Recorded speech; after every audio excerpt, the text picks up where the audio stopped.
السلام علیکم ورحمۃ اللہ وبرکاتہ۔ جہاں تک پردے کا حکم ہے، یہ تو ایک فرض حکم ہے، جس طرح نماز فرض ہے، جس طرح روزہ فرض ہے، جس طرح حج فرض ہے صاحب استطاعت پر، تو اس طریقے سے پردہ کرنا جس کے بارے میں حکم ہے یہ بھی فرض ہے۔ اور ظاہر سی بات ہے کہ جب ایک فرض حکم ٹوٹتا ہے تو پھر اس کی نحوستیں بھی پڑتی ہے۔ تو جن جن گھروں میں یہ حکم زندہ نہیں ہوتا، باوجود کہ ان کو علم بھی ہوتا ہے اور علم ہونا بھی چاہیے کہ فلاں فلاں سے پردہ ہے، چچا کے بیٹے سے پردہ ہے، ماموں کے بیٹے سے پردہ ہے، اور پھوپھی کے خاوند سے پردہ ہے، اور خالہ کے جو شوہر ہے اس سے پردہ ہے، وغیرہ وغیرہ۔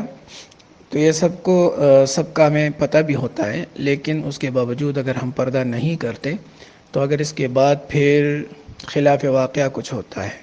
یا کوئی پریشانی کھڑی ہوتی ہے تو جیسے قرآن میں آتا ہے فَلَا يَلُومَنَّ إِلَّا نَفْسَهُ، تو پھر ہمیں اپنے آپ ہی کو ملامت کرنا چاہیے کہ ہم نے حکم خداوندی کو توڑا ہے، تو اس کی وجہ سے یہ نحوست ہمارے اوپر آن پڑی۔ تو اس وجہ سے اس میں تو کسی کی خفگان، کسی کی ناراضگی خاطر میں نہیں لانی چاہیے کہ فلاں ناراض ہوگا، فلاں ناراض ہوگا،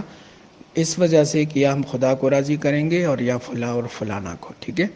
باقی جہاں تک سلام کا تعلق ہے تو بے شک اگر کوئی نامحرم گھر میں آتا ہے تو یہ خاتون برقع پہن کے وہاں جا کے دور سے اس کو سلام کرے، اس کے سامنے کھڑی نہ ہو بلکہ اس کو کہے بھائی جان یا جو بھی کہے اس کو سلام کرے، اس میں کوئی حرج نہیں ہے، ٹھیک ہے۔